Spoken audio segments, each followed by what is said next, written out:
Hey guys, welcome back to a new video. I'm Stephanie West. I'm a licensed counselor here in the state of Michigan, and I am the owner and operator of In Progress Counseling.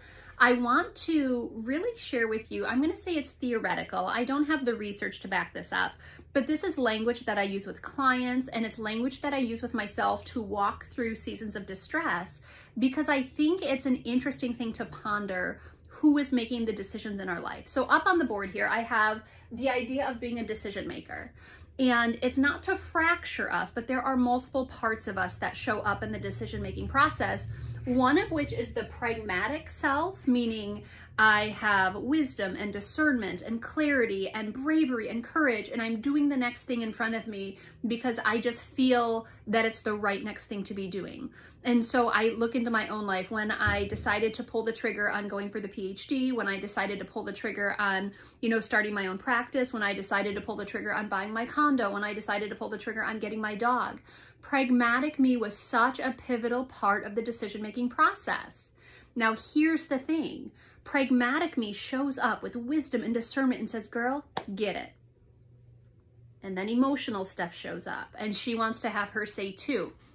So let me run this out for you. When I got Brutus, and you guys, if you haven't seen Brutus, he is the cutest little honey in all the land, and we are going on, by times this drops, close to a year together. He is the right fit for me. But what happened was on Christmas Eve of last year, I saw the posting for him. Several people had, wanted to get him and then backed out. And so when I hit the lady up, she said, yes, you're welcome to him. I've had people fall through. If you're not serious, please don't commit. And I was like, I think I'm serious, right? And the problem was I hit her up on the weekend and I wasn't available until Thursday of that week to go pick him up.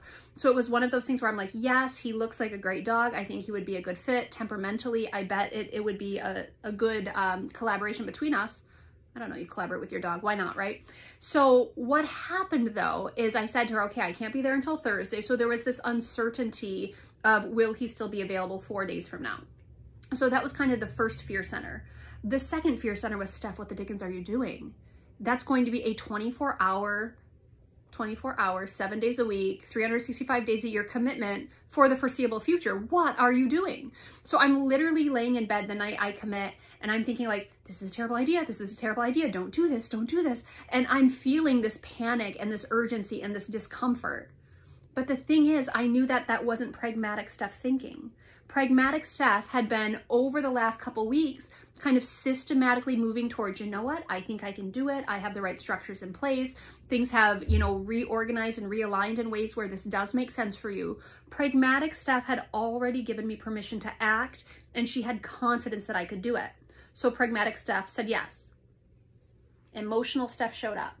She's supposed to. She is my warning system that says, but Steph, have you thought about this? This is a 365-day-a-year commitment. This is a dog. This is not a living human. It's a living being. This is going to be huge. You're going to have to consider, what do I do with him when you're at work? What do I do with him when you are going to go on vacation? What are you going to do? What are you going to do? What are you going to do? And so emotional Steph is showing up and she's volatile and she's like, no, this is terrible. Tell her you can't do it.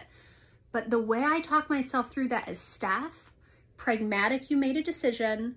Now emotional you is trying to warn you and trying to tell you that there are concerns here. And of course there are concerns here. You're making a commitment.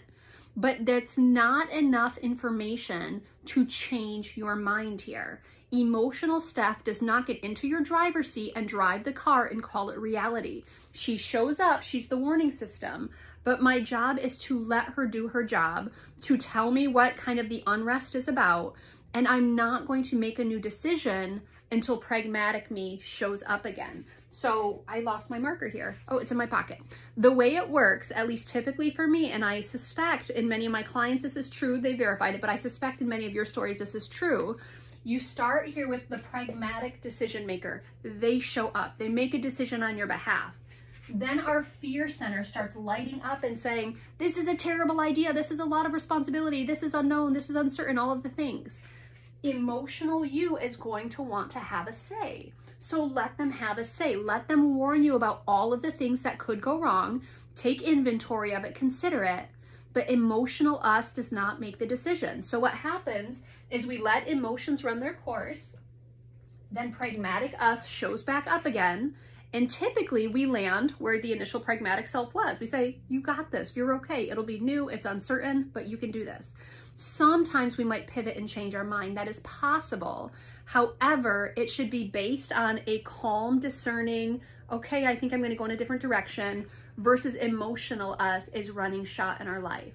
That is an inappropriate, kind of irresponsible, immature way to let things run out, where calm me makes a decision and emotional me overrides it every time. That can't happen. If it does, we're going to consistently be immobilized. I had bravery, well, now I have fear. Well, I had bravery, well, now I had fear.